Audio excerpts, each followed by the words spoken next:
Are you tired of the marketing guessing game? Does your website feel more like a digital billboard than a client magnet? If you're nodding along, you're not alone.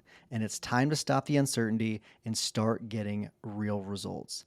Let's talk about your marketing spend. Are you just shelling out money every month and crossing your fingers? Do you ever wonder what impact your marketing is really having on your revenue? Well, it's time to take the guesswork out of the equation with Rise Up Media. We've been working with them for over a year, and the feedback from our fellow members has been fantastic. Rise Up Media is here to take your marketing to the next level. They'll even perform a full audit of your online presence, giving you the good, the bad, and even let you in on what your competition is up to that you're missing out on. And the best part, there's no obligation, no catch, no pressure. If you decide to work with them, their contracts are month to month. That's right. No long-term commitments tying you down. So what are you waiting for? To learn more about how Rise Up Media can transform your firms, visit riseupmedia.com/maxlaw, and Rise is spelled with a Z. riseupmedia.com/maxlaw. This is Maximum Lawyer with your host, Tyson Mutrux.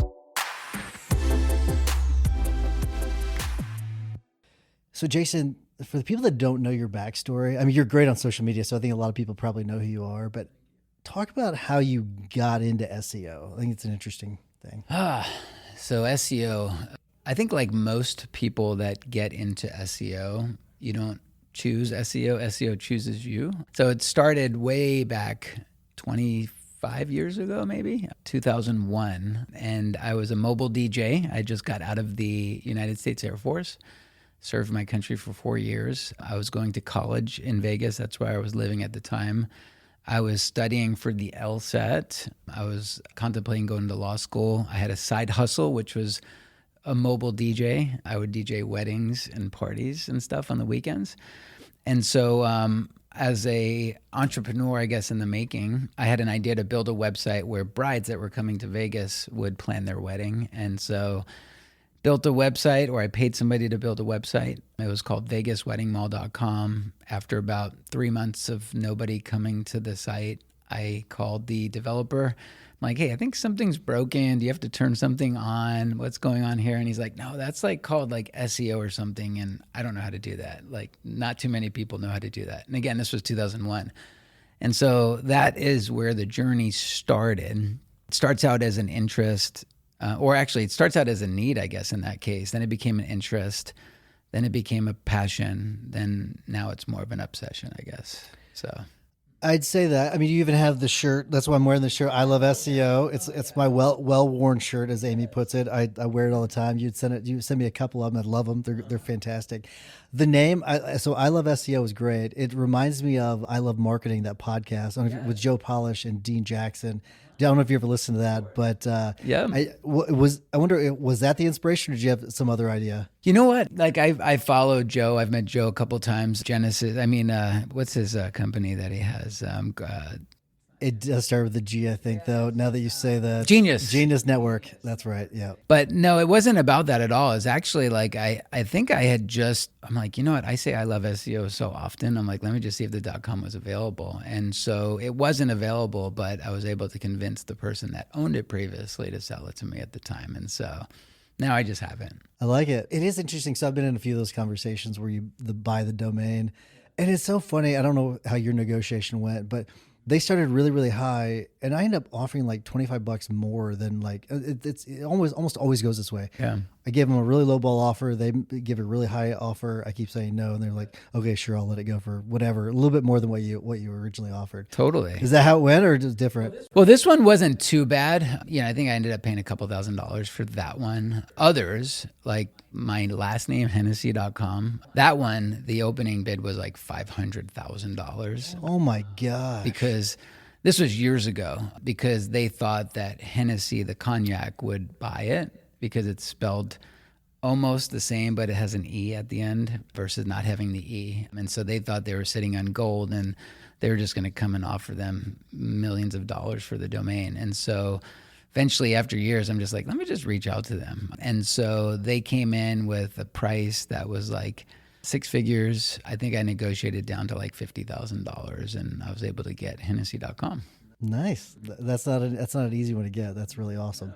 I can't get Mutrix.com because it's like my great something, or he's an artist, Okay. and I wouldn't call him a famous artist, but he's a pretty well-known artist, and so he won't let go of Mutrix.com. It drives me nuts. I thought for sure I'd be able to get Mutrix.com. It's such a rare name, but it's not like Hennessey. So it's interesting because you've been with essentially SEO, we'll call it generally SEO, but now I think maybe more digital marketing, which is with AI has expanded even more. It's wild what you've seen, the transition from where you started to now. I mean, have you ever thought about how different it is now compared to back then? Yeah. I mean, the core principles are, for the most part, the same, right? You're trying to write content that satisfies the intent of what people are searching for, right? Whether it's on Google or YouTube or wherever you're placing your content, right?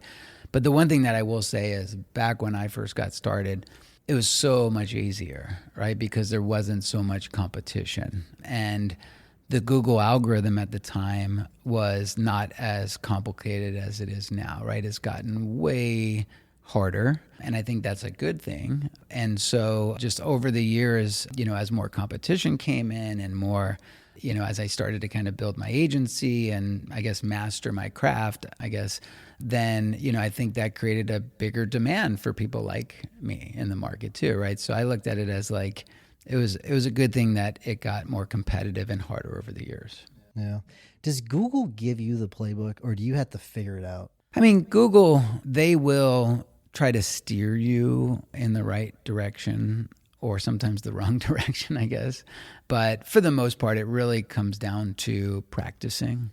And because I work with so many law firms, I have access to so much data.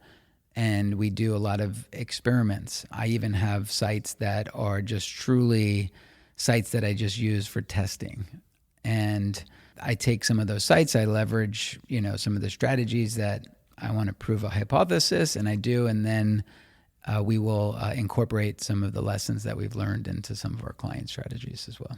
I'd never thought about doing something like that. That's a really cool idea. Would you recommend that law firms, now they're not going to have access to as much data as you. Would you recommend that they have a separate site that they can play around with like that? It's not a bad thing, because if it does work, right, you can have a second site that might serve as like a lead generation site for your firm. Right. So, it's certainly not a bad thing. Like some of the sites that I've built over the years, one is birthinjurylawyer.com, right? That's a powerful site that I do a lot of experimentation on as well.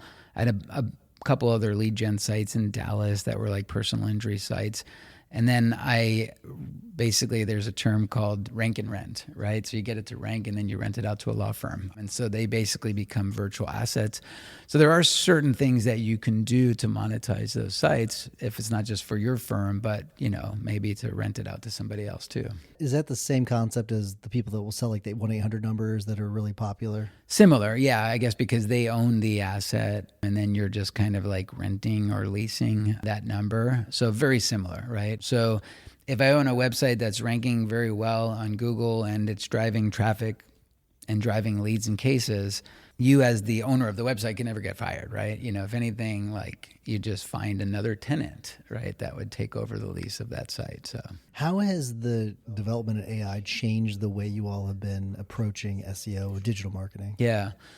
So, I mean, we've been using like AI long before it became like a popular trend or term. We were using AI to reverse engineer top 3 ranking websites, so that we can figure out what was working, what wasn't. But nowadays, now that tools are a lot more accessible, we're using AI in all kinds of different ways. We've got engineers that are just AI, like that actually will go out and create tickets and fix things on websites. So we've got, that. We're also taking websites and translating them into multiple languages using AI. It's a lot different than just using like Google Translate. This is where we actually preserve the entire SEO strategy on a website and we translate it. So all of the strategy, all of the links and everything kind of get indexed. And so you have a website that was not getting any Spanish traffic. And all of a sudden there's 4,000 pages that we get indexed into Google. And now all of a sudden they've got to go out and hire like intake people like to kind of keep up with some of that demand, right? So there's all kinds of things. And it's just, this is the worst that AI will ever be, right? It's only going to continue to get better from here, you know? You know, someone had told me that their thought is that eventually it's just going to be agents going out searching websites and finding, you know, the right, let's say you're looking for an injury attorney. So, you know, hey, find me the best injury attorney for my case, and boom, go and find it. So how do you prepare for things like that? You know, I think what we're doing is we are just reverse engineering ChatGPT now, or Perplexity, right? Google AI overviews. So we're just spending a lot of time trying to understand what is feeding, you know, those algorithms, so that when people are doing searches or just talking into their phone and asking ChatGPT, who's the best personal injury lawyer in Miami or whatever, that our clients have a better chance of ranking in those algorithms as well, you know? It's wild because I feel like Google has had such a massive lead just because of search. I mean, and even Perplexity, they've got the new comment browser, and I find it really interesting. One of the downsides of that browser, I can go to Google Chrome and I can just type in what I'm looking for, and I can just type in some keywords, right? I don't have to type in a full sentence. But if I go into Comet, it tries to give me something. It thinks I'm like actually prompting it in a certain way. Below that, it might give me some search results, but it doesn't really do the same thing. So it's wild how Google has really trained us to search in a certain way. Yeah, it is. And believe it or not, like, you know, a lot of people don't like to change, right? You know, so you will continue to have people that just are using Google, right? And don't even download ChatGPT, right? You know, but you certainly want to be ahead of the curve and be at the forefront of technology for sure. Do you feel like, and I mean, that's a good segue because I wanted to ask you about this, because do you feel like you're at the forefront of technology, or do you think that you will, I feel like we're just like, we're even trying to stay ahead of it, but I feel like we're still behind. So do you feel like you all are staying ahead of the curve as things are changing? You know, I'm at a point in my career where I try to keep up with change and technology. I went out to Stanford. I didn't have to do that. I got an executive M&A recently because that's where a lot of this AI technology is coming from. And so I just went out there and I studied it and I learned about it. So I'm proactively trying to keep up with this.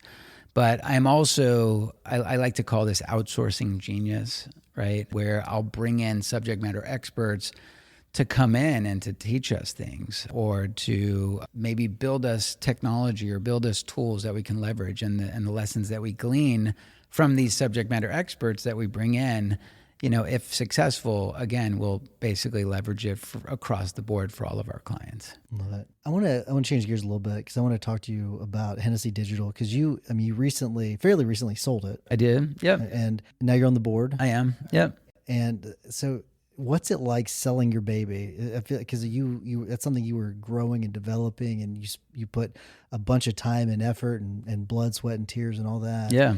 And a lot of sacrifice. What was it like? I don't know if letting go is the right word, but I mean, essentially letting go. Yeah. So I guess when you sell a business, it's a strategy, right? It just doesn't, in most cases, it doesn't just happen by chance, right? And so for us, like, we were going to take a 3-year journey because you run the business a little bit differently when you're prepping to sell. And so we were about 8 months into our 3-year journey when a private equity group came knocking at our door.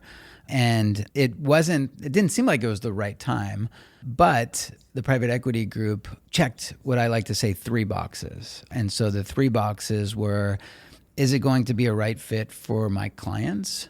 Because we've met with other private equity groups where if we were to sold to them, it just wouldn't have been a good solution for our clients. So that checked that box. Is it going to be a right fit for my staff? And so it seemed like it was going to be, you know, a perfect fit for them. And then third box was, is it going to be a good solution for what I want in my life, where I'm at? And so the beauty about this deal is it not only checked the 2 boxes for my staff and my clients, but for me, like, I feel like I've got so much more to give. So when you say, like, you know, just letting go of your baby, like, I'm still the CEO of Hennessey Digital. So I'm still in control. I am on the board. My company was always bootstrapped. And so I only had so much budget to bring to life some of the ideas that I've had, right? And my COO is like my no person, right? So like, because a lot of times entrepreneurs, they get sidetracked, right? It's like, I love SEO, right? That was a sidetrack, right? Let's build this, right? But those become distractions. And so my COO he keeps me on track. And so he'll say like, that's a great idea, Jason, but just not right now, right? Because maybe we don't have the budget to develop this new technology or bring this new idea to life. And so by bringing in private equity, it gave me access to so much more capital and resources. And so I'm excited for what the next 5-7 years looks like, having financial backing of the private equity group. And so it's just so much fun. It's just a different world that I'm living in right now. It's awesome because you've brought on a lot of genius. I think that's great. A lot of intelligence. Has it changed the way you've thought about business in general? Where if you were to start up another company today, or if you had the same knowledge that you have today that and you started again back in 2001, I guess how would you have designed it differently? How would you have designed the company differently? So, in the world of building a business, like if you go to sell, it's all about this thing called EBITDA, right? Right. Basically, it's just your profitability. So I think I would have probably just, there comes a point where when you're building a business, it's just like a lifestyle, right? In fact, there's probably a lot of people that are watching this podcast or listening to this podcast right now where you're at that stage of business where it is just a lifestyle. And that's perfectly acceptable. Having a lifestyle business is amazing, right? You could go out and take vacations with your family.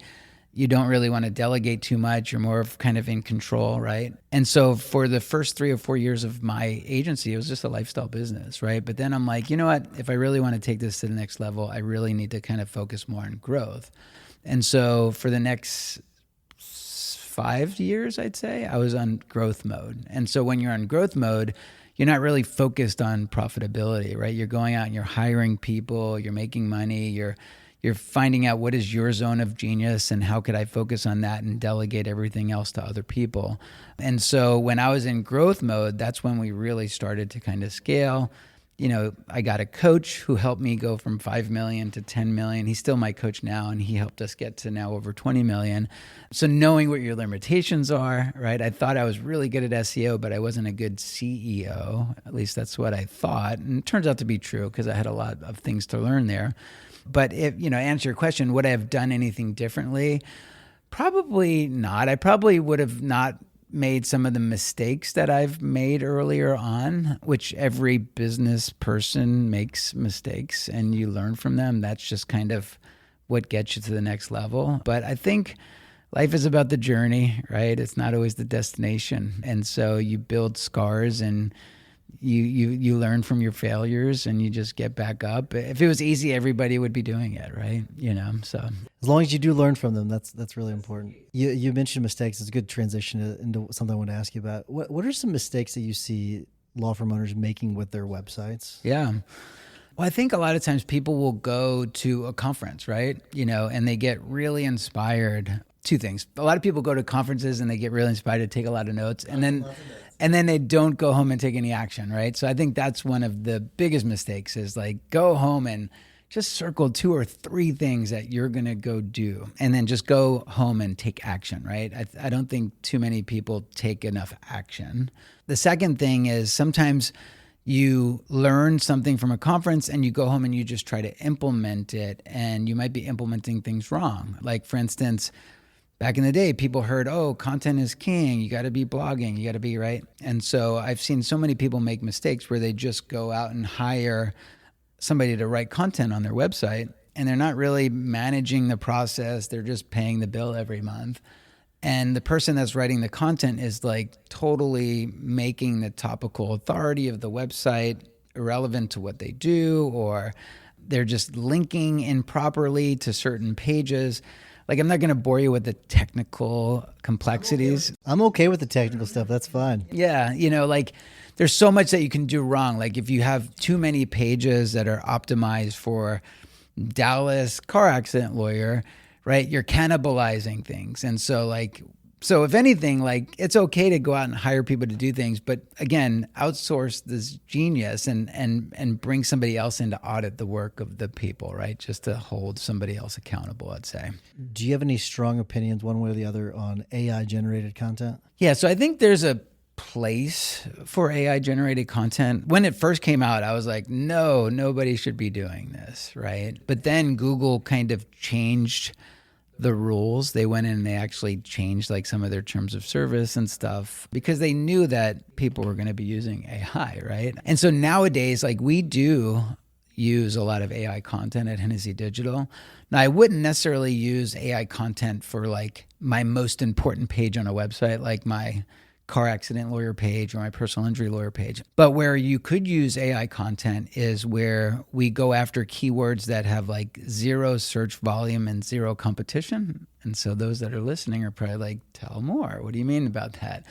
And so what I mean by that is there's a lot of opportunity where people are doing searches on Google where Google has never really seen those searches before.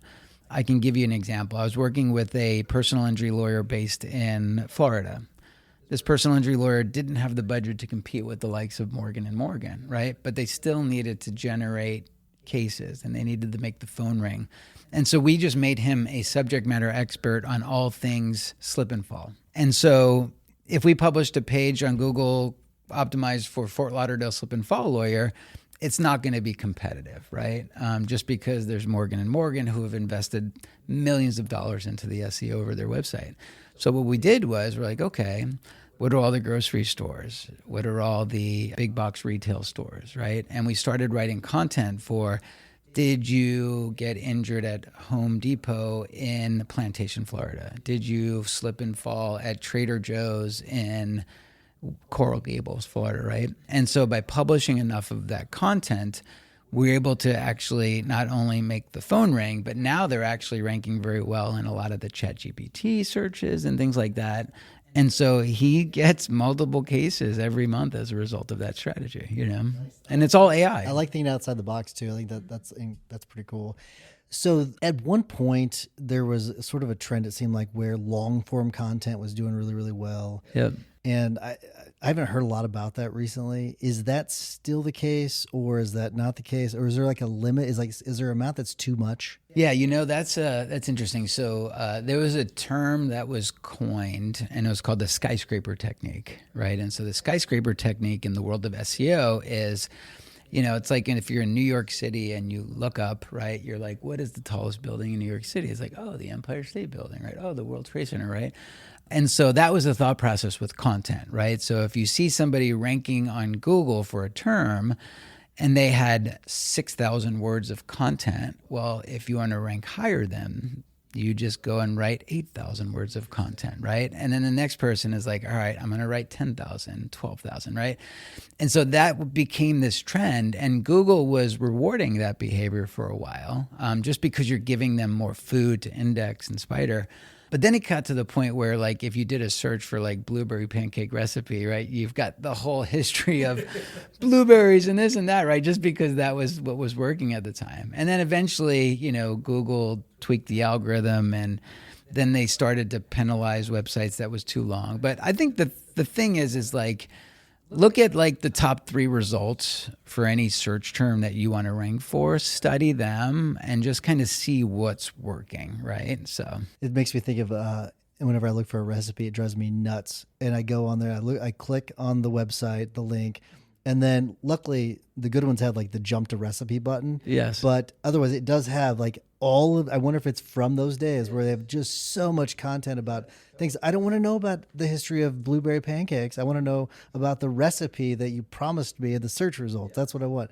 That's so funny. And you got to click through like 7 ads just to kind of get to the recipe. I agree. Yeah. Oh, the worst websites are the ones where you're scrolling through and it keeps jumping because the video is loading, and it's like, then you got the ad. It's just, it just drives me crazy. That's nuts.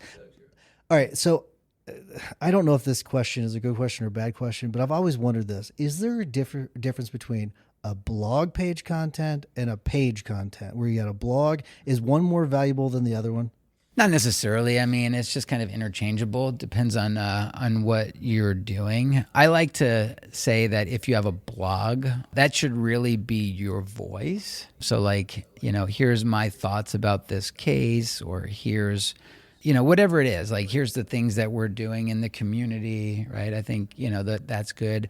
I think everything else should be off of the root itself. So like your practice area pages, right, should be off your root. That shouldn't be in a blog subfolder. FAQs, right? Sometimes people will like nestle FAQs under their blog, which it's a fine strategy. I like to nestle those under like something called FAQs, right? Just so that's a little bit more specific. So it's really a preference, I guess. But once you kind of set it up from the beginning, you kind of have to go with what you chose. Yeah. Mm-hmm. Is there a structure that works better than others in what you found?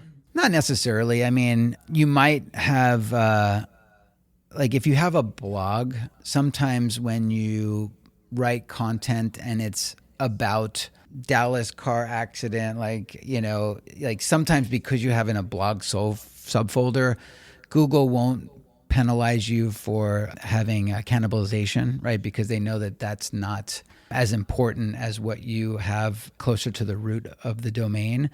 So I wouldn't say that, one's better than the other. I think where people sometimes will make mistakes is if they just use the general settings within WordPress when you get it and it has like numbers in the URL, or the URLs are all choppy and there's, different parameters that shouldn't be in there. I just think the URL should be short and clean. So in the URL, just make sure I'll make sure I understand this. So let's say it starts with the numbers. So it creates, Hennessey Digital, .com / and then a bunch of numbers.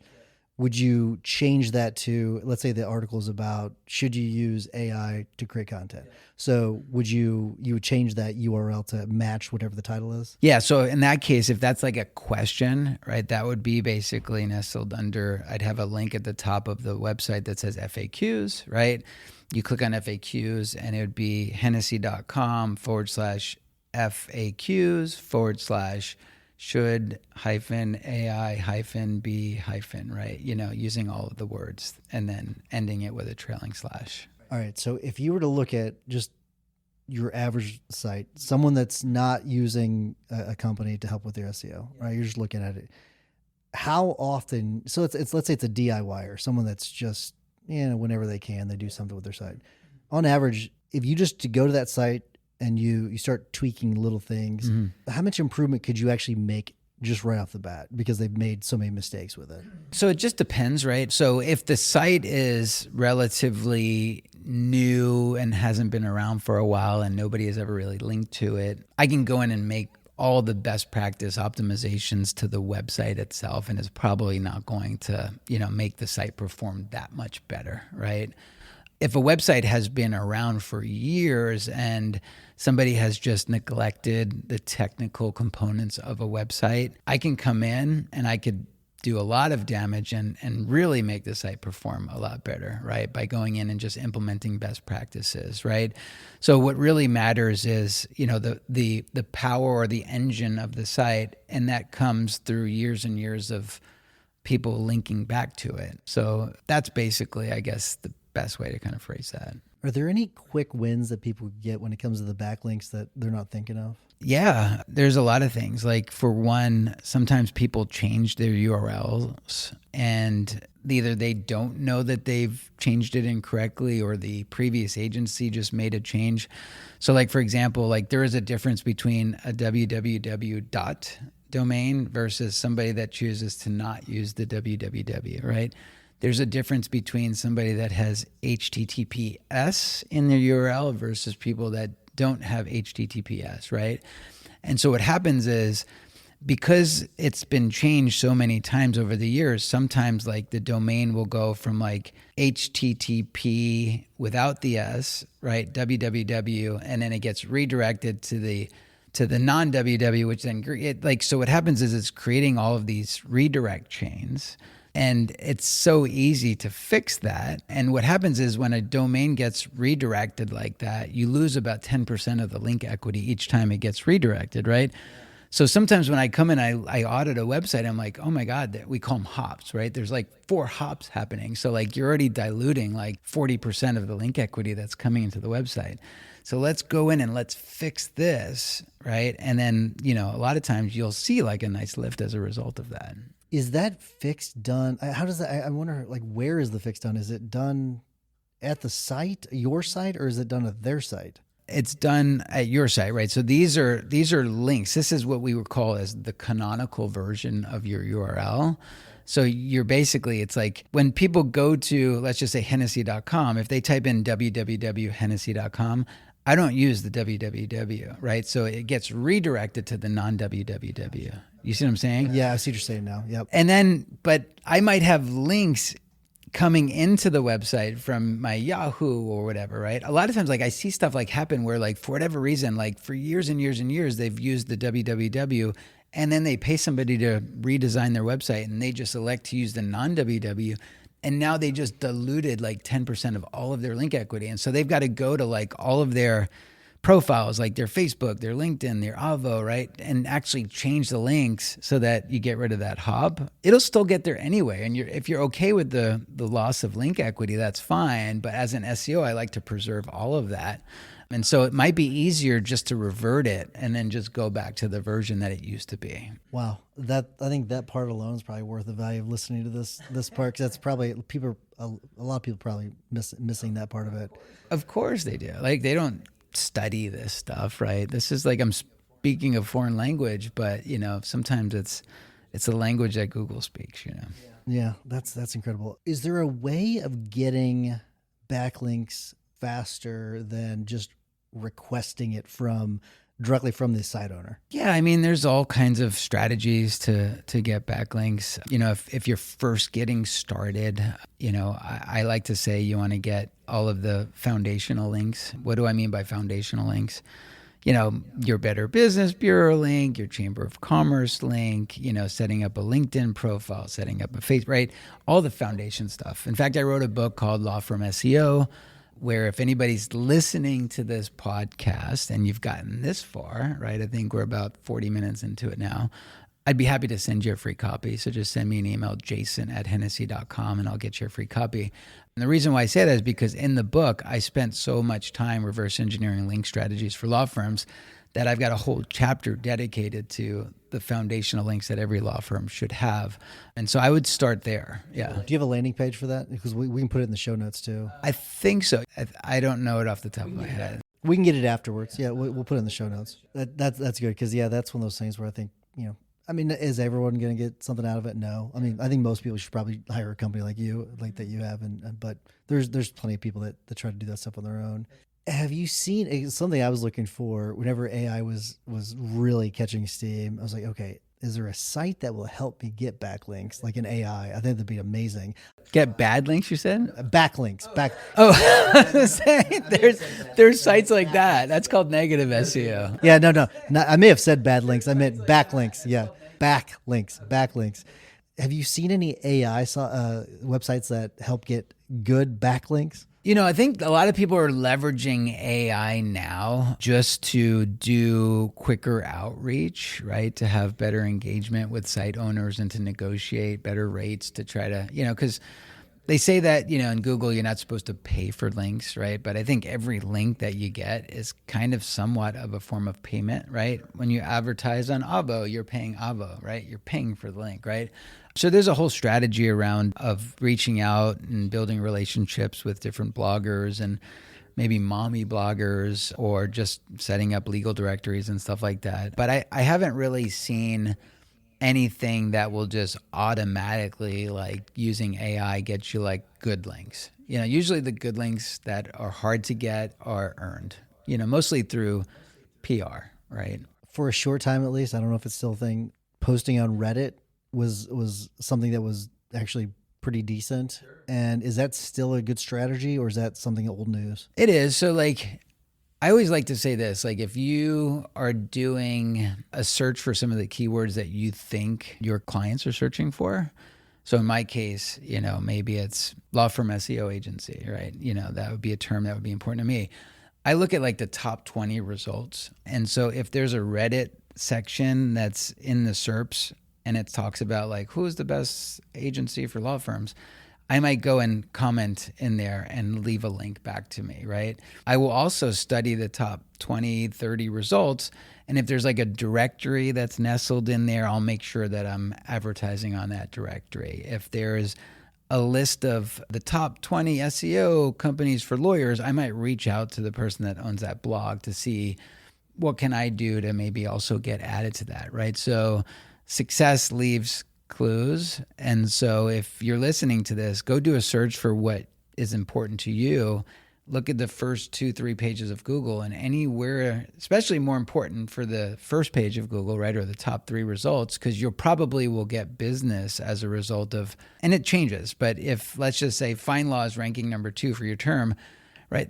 There's probably a good reason to basically advertise with FindLaw because, you know, not only will you get the link, but you might also get some business and phone calls as a result of it in that case, right? But it's different for every different keyword in every industry. Something that has frustrated me for years is understanding the interplay between social media and SEO and your overall strategy. So how does social media affect SEO, if it does at all? It used to be like it really didn't have much impact. It was kind of like church and state, I guess, if you will. But nowadays, you know, Google is indexing a lot of search results for social media too. So it just comes down to, you know, you want to kind of be active on as many of the platforms as you can. There's different audiences in each of the platforms.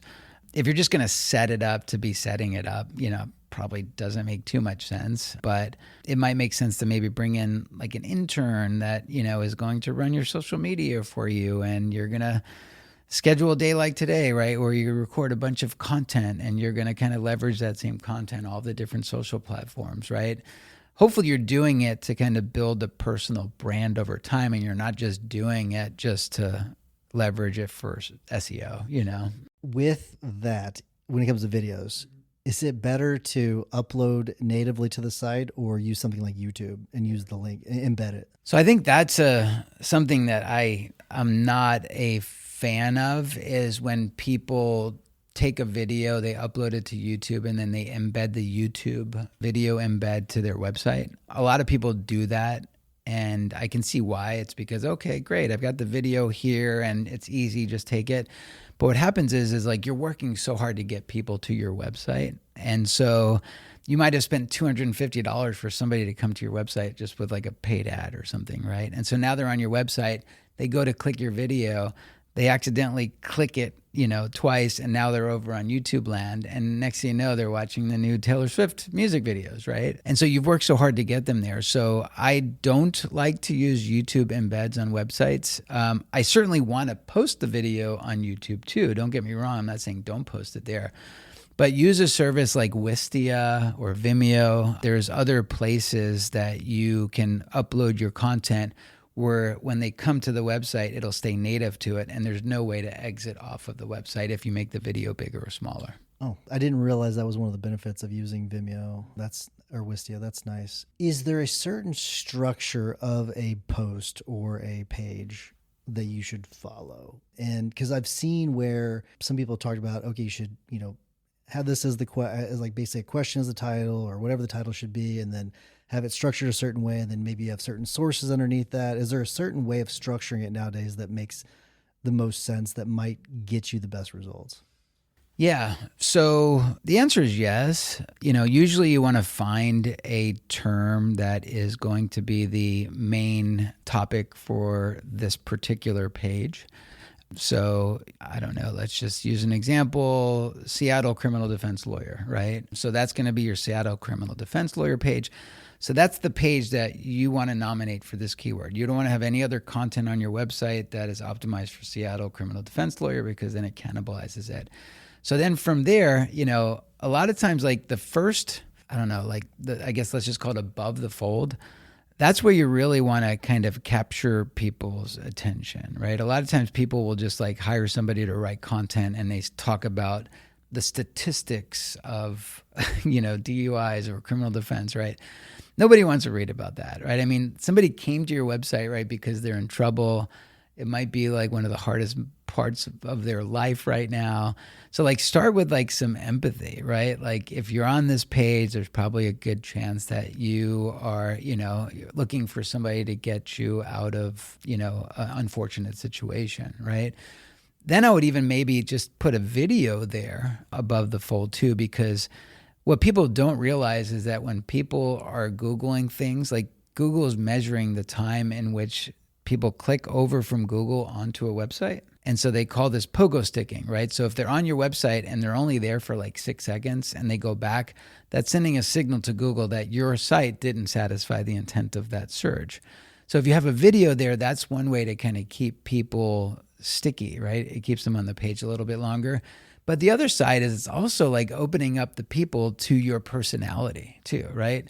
Like people like to do business with those that they like and trust, right? And so that's a good way for you to kind of capture their attention and spend 40 seconds with them. Not longer. They're not going to watch an 8-minute video, but maybe like a minute-long video. And then from there, then you want to, structure the content so that you would like a newspaper, right? You've got your heading tags, right? So you have your H1 tag and you have your heading tag 2, heading tag 3. And then from there, there is a science to it. Again, go look at the sites that are ranking already. And then, then in these cases, you could use ChatGPT, right? You can say, hey, how could I make my site similar to this, but different? Like, what do you recommend? That would give me the greatest chance of actually ranking, right? So leverage tools if you don't have someone like me that's been studying it for so long. All right. So I'm sure there's probably a lot of people listening or watching. They're like, oh no, I've got all this content. It's, Scranton personal injury attorney. It's a bunch of pages and think, oh, I need to go delete all this content. Yeah. If they do have a bunch of those pages, does it make sense to leave the best performing page and delete the rest? Or is there cause that seems risky.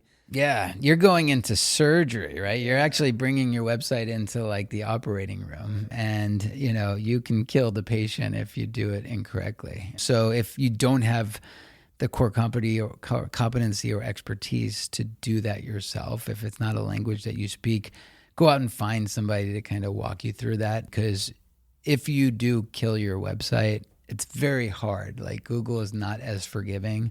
Like it would take months to kind of recover in some cases, just because like that's just the way it works, right? You accidentally delete, 60 pages, right? Because you think it's the best thing to do. But for whatever reason, like Google was favoring this other page instead. And so anyway, so I would definitely consult with somebody that can maybe help you with that process for sure. You know what I find interesting about you is that I want to get into your mindset a little bit, because I've talked to a lot of SEOs over the years, and a lot of them are hesitant to give a lot of the information you just gave. They're really resistant to it, or sometimes they're in the same position as you, where they run the company but they don't have the expertise, so they're not able to really talk like that. And I went like, where does that mindset come from? Why are you so willing to talk about it? I live in a world of abundance, I guess, right? And that was the reason why I wrote my book, Law Firm SEO, was because I got so sick and tired of people getting taken advantage of, right? I mean, it's the truth. Like, we'll just tell it as it is. There's so many people that will reach out to an attorney and they'll get them to agree to give them $3,000 or $5,000 a month, right? And, either they're taking advantage of them, right? Because the lawyer doesn't speak that language, or they're just incompetent and they don't even realize that they don't have the skills to be able to get that website ranking, right? So it's kind of like experimental together, I guess, and they're just not being truthful about it. So I got so tired of kind of getting lumped into those buckets, because I could have like a client that loves me, that introduces me to like somebody, and they'll still be suspicious, just because it's the industry that I'm in. And so I got so tired of that. I'm like, you know what? I'm just going to like spend the next 2 years and I'm just going to write a book that educates and empowers lawyers to make the best decision for their firm. And I want to write it in such a way that they don't need me. Like if you read the book, like you can go out and you can do this on your own, right? And so I did it just because like I get pride, or I get benefit by seeing others succeed, regardless of if it's hiring my agency or not. In fact, I would run Facebook campaigns. Like I just mentioned on this show, like if you're watching this video, I'll send you a book for free, right? There's probably a lot of people listening to this that probably won't hire me, and that's perfectly fine, right? But, if I give the book away and they read it and they can help feed their family and put their kids through college as a result of just the tips that I give, hey, like that's the world I want to live in. Where does that mindset come from? Like the abundance mindset that you talked about you have, because I think that's a great philosophy. That we do the same thing with Maxwell. That's why we just like, listen, we'll show you everything. I think it's kind of like the rising tides. But I wonder where your mindset comes from. It probably just comes from upbringing, you know what I mean? Like being raised right, humble beginnings, right? So knowing how hard it is to kind of work to get something, a world of gratitude. So I think when you walk around with that type of energy, it just becomes part of your DNA, I guess. Yeah. Help me understand something. I'm going to change gears a little bit.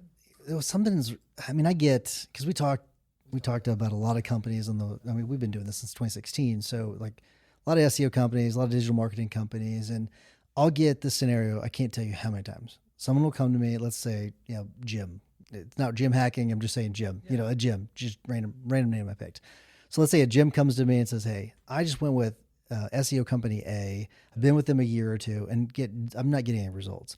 And then they'll go over to SEO company B and they'll get results almost instantly. And to me, that makes no sense, because I feel like there are certain principles that most of you probably apply. And there's people like you that you get really creative and you do beta testing and things, but I can't imagine it's that's making all the difference. So help me understand how that works. Cause to me, I'm like, wow, that's weird how you could go to SEO company A, get nothing. SEO B almost gets instant results. So help me understand that. So, a lot of variables there, but I will say that, sometimes it comes down to just mismanaging expectations from the start, right? So maybe company A, says, hey, we can get you ranking and it's $2,000 per month, when realistically that's not the proper budget, right? So could be a lot of mismanagement of expectations. The other thing, it could be that they're just not tracking things properly too, right? Which is easy to do. The other thing is that, maybe they are just not competent enough to kind of get the results, right? So company B comes in, and if it's a good company, a good agency, maybe they make some of those tweaks that I talked about with just the redirects right? There's a lot of things that you can do. If a site's been active for 10 years, like I said, a lot of times you can just come in and you just audit the website and you fix, like you spend 30 days, 45 days just fixing the best practice principles of SEO for the website, and you might see like a nice lift, right? Other times it just might be making some tweaks to like their Google local listing, right? Where you kind of go in and it's like, oh, you've got the wrong category, or you're not leveraging this, or you need to go and upload a couple more photos here. Or, sometimes it just might be something that could push the needle a little bit faster, where the other company might have been blinded by that. So I think, that could be circumstances, there. What's the topic that divides SEOs the most? Like, what is the thing where you all disagree? There's like so much disagreement amongst all the SEO companies. I would say disagreement, SEO is like an art form, right? So like if you give me a paint brush and a blank canvas, like my art's going to be a lot different than some of my competitors, right? I think we'll probably all paint a nice picture and maybe sell our picture for $5,000 each, right? So I think, sometimes, the way in which you kind of structure a website might be different, right? Because it's just a different art form of doing things. But I think, the one thing that I think we all agree upon is that links are the currency on the web, right? And so like, I want to try to get my clients good links, and my competitors are reverse engineering the links that I get, and they're going out and getting their clients those links. And so at the end of the day, it's just like a battle of links, really. So how do you win that battle? Because that we're going to get it back into backlinks, because that is something that it's maybe it's just time, and maybe it just takes more time, because you do have some websites where they've got so many tens of thousands of links, and so you're trying to compete with those. And is it just a matter of time? Is that what it is? It's a matter of time and strategy. So like, it's not a matter of like getting the most links. Sometimes if you get a link from the proper website that's relevant to what you do, that link could be way better than 300 links, right? So like, when I'm reverse engineering link strategies for some of my clients, I'm always looking at like, what are the top ranking websites in some of the toughest markets? Like, what links do they have, right? So I spend a lot of time reverse engineering like New York, San Francisco, Los Angeles. And I do that not just because like I've got clients in those markets. I do it just because I'm looking for the insights. And so I recently discovered that some people were getting links from like Google and Apple. And I'm like, how the heck did a law firm get a link from Google and Apple? And it's their top 2 links, right? And I'm like, man, this is gold. So I reverse engineered it, figured it out that the way in which they got a link from Google and Apple was they had an app, right? And so once you have an app, right, that's part of the process. Okay, great. So you have an app, you got to submit the app to Google and Apple, but then you have to try to get that app indexed. And so how do you get that app indexed? And so the secret that I learned, I'm giving so much here. Right. Yeah. This is gold right here. Yes. Is to do a couple of things, right? So in the footer of your website, say download our app, right? And who cares if anybody ever uses the app? This is just a link building strategy here, right? And so now you have links from your homepage, which you know is going to get crawled and indexed. And so those links are going to follow over, which creates a better chance of your 2 links getting indexed. Also from the app itself, right? So when they go to your app page on Android or on Apple, you want to link to the privacy policy of your website, right? Because that's the link that they see. This is like a secret here, right? So they link right from the privacy policy. And then from there, write a press release on like a site like PR Newswire, and then link both to your website and the app pages, Android and Apple, and then maybe post about it on LinkedIn too. Jason just made you a lot of money. Those are great links. So send the check or hire Hennessey Digital. That's awesome. Hennessey.com. About Hennessey Digital. What are all the services that you all offer? I mean, you obviously have the SEO, but it's Hennessey Digital maybe for a reason. So what is everything that you do? So I'd say like our core competency has been and will always be SEO, right? I think that's really what we're world class at. But we've gotten really good at PPC over the years. Just when you have clients and you're spending millions of dollars per month, you're learning very valuable lessons, So because we work with so many lawyers, it's trial and error, right? The client number 1, we had to like do test and learn from those mistakes, right? So that client 4 years later doesn't have to make the same mistakes that we made with client number 1, right? So it's kind of like an instant head start, whether it's putting in negative keywords or different strategies that work better. So PPC is also something that we do. We build websites, we design websites, and we do a little bit of paid social, but that's about it. We don't really do too much more than that. Is there a successful mix of SEO, PPC, and maybe Facebook ads or social media ads? Is there like a mix that makes sense? There is. They're different channels. SEO is going to be the one that you own, right? So like it's built upon your website. That's an asset to you. Year after year, as you're making investments, it'll continue to pay dividends for you. PPC, there was a law firm that was trying to sell to one of my clients. And so this law firm was built just on a PPC campaign. And so they spent probably like $250,000 per month on PPC. And that was kind of like the whole law firm, right? It was just, that was it. There wasn't an SEO strategy. There wasn't a nice website. And so when this law firm asked me like my opinion, should I buy this firm? I'm like, well, all you're buying is their PPC strategy. So just take their PPC strategy. You know what I mean? Why are you going to pay like a multiple of EBITDA for like just the PPC strategy, right? So like, but don't get me wrong, like if the PPC channel is working, like continue to invest in that channel, right? And same thing with Facebook and Meta, right? If you're running campaigns and you're having success with it, continue to invest in that. But the one asset that you own, right, which is your SEO strategy. I don't know if you have an answer to this or not, but I am wondering, what is the way forward when it comes to, you have all the LLMs popped up, and let's focus on Gemini, because I'm really wondering. I know that they've added the new AI tab where you can get an AI overview or whatever they call it. But it makes me wonder, okay, what's the future of reviews? What's the future of maps? Like the 3-pack? What's the future of ads? Do you know the way forward yet? Have they given you any sort of mindset?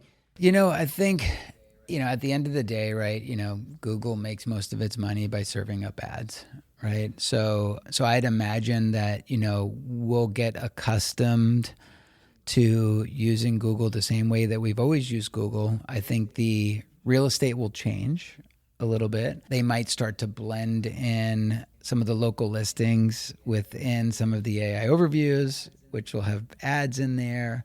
So I think Google will continue to make sure that they're monetizing the traffic, but nobody knows or can foresee the future of like what's going to happen with Google. I think you just have to kind of keep up with it, adapt to the change, and be the first to reverse engineer, what's working, what is the new Google, right? It definitely makes me wonder though, because about like the origins of Google, where they had hit that decision point. Okay, do we charge for this service, or do we do ads? And it does make me wonder if they're going to start to shift away from ads and more you pay for the service, kind of like you do with like ChatGPT. It definitely makes me wonder if that's what's coming. Could be. I mean, that seems to be the model for ChatGPT right now. Like, how many people are spending $20 or $200 per month, right? And I think that's probably the best investment that I make all month long, right? Absolutely. Yes. Like, I think I posted, like, how much would you be willing to pay, right, for ChatGPT if they increase the price, They haven't hit the limit yet. That's what I'm saying, like $20 is a joke, right? I might pay $1,000 a month. Don't let them hear that, right? But that's how powerful it is. We'll just bleep this part of the episode. So, no, I don't know. I don't know if Google is going to change their business model, but maybe. Yeah. You never know. All right. So I'm going to ask you something. I wouldn't ask most SEO people, but I'm going to ask you because I feel like you have fun with it. Do you practice what you preach when it comes to your site? I do wonder. And who does your SEO? Yeah. So I neglected my own SEO for years, as most people do, right? Because you're so busy like working on clients' sites, right? At least that's the excuse that most people use. And it was partially true. But then I'm like, you know what? Like, I got to take my own SEO seriously. So about maybe like 2.5 years ago, I got laser focused. And so I developed the actual SEO strategy on our website. And so I did just what I would do with our clients, right? We built out a content strategy. I recorded videos. We built links to the website. I probably spend $7,000-$8,000 a month just on links to Hennessey.com. Wow. Just so that, when you're doing searches that you find us, whether you're searching for law firm SEO or law firm PPC, keywords like that. Because my competitors are, paying for a lot of that traffic, with PPC. And the reason why I wrote my book and I called it Law Firm SEO was just because like I wanted to have a knowledge panel there. So if you were to Google law firm SEO right now, like there's actually like a big red photo of my book, right? With people that are actually leaving reviews. And meanwhile, my competitors are paying like $60, $70 a click. Also, I built links to the Amazon page. Oh, nice. Right. Smart. So like now I have the Amazon page ranking. I've got Hennessey.com ranking. I also have Jason Hennessey ranking. I write for National Law Review and I'll optimize an article there so that I have a chance of ranking for that, right? So I try to like leverage every piece of real estate that I can, when people do that search. It might rank on Target.com or Barnes & Noble too, you know what I mean? So like it was just a strategy and it worked. All right, so before we wrap up, I do want to hear about your health journey because you look great, you look fantastic. You said you actually said it's part of the journey, and I want to hear about the health part of it. Yeah, so for years and years and years, I was chasing wealth, neglecting my health. And so, I got to the point where like I didn't even recognize myself in the mirror. And so I'm like, you know what? I got to change this, right? And actually, I think it wasn't just that I got to change this. I went to the doctor, and so the doctor's like, I got good news and bad news for you. He goes, you know, the bad news is that you're pre-diabetic, right? Your A1C is really high, and it's either you're going to have to take medication your whole life, or you're just going to have to like lose 50 pounds, right? Easier said than done. Sure. And so, but when I go in on something, I'm all in. And so I'm like, all right, you know, I was always an athlete in high school. I kind of didn't feel like myself anyway. I kind of just let myself go. And so I'm like, you know what? I'm all in. I'm going to just kind of focus on my health. And so, you know, change my diet, change my exercise. And so just kind of went on a journey, and you know, and then it becomes motivational, right? You like lose 3 pounds, you're like, yes, right? You lose 5 pounds, you're like, yes, right? And eventually you look at yourself in the mirror and you see somebody completely different again, right? Somebody that you're proud of. And so, yeah, I think I've lost like, I don't know, like 70 pounds over the past like 3 years. That's incredible. Yeah. What's cool is that you've got some kiddos and they get to see it too. And they get to see like, oh, like dad, look what dad did. I think that's awesome. Really cool. Yeah. So now it's balance between health and wealth, right? You know, so. All right. So last question. And I could talk to you a long time because it's just, I enjoy it. But all good things must come to an end.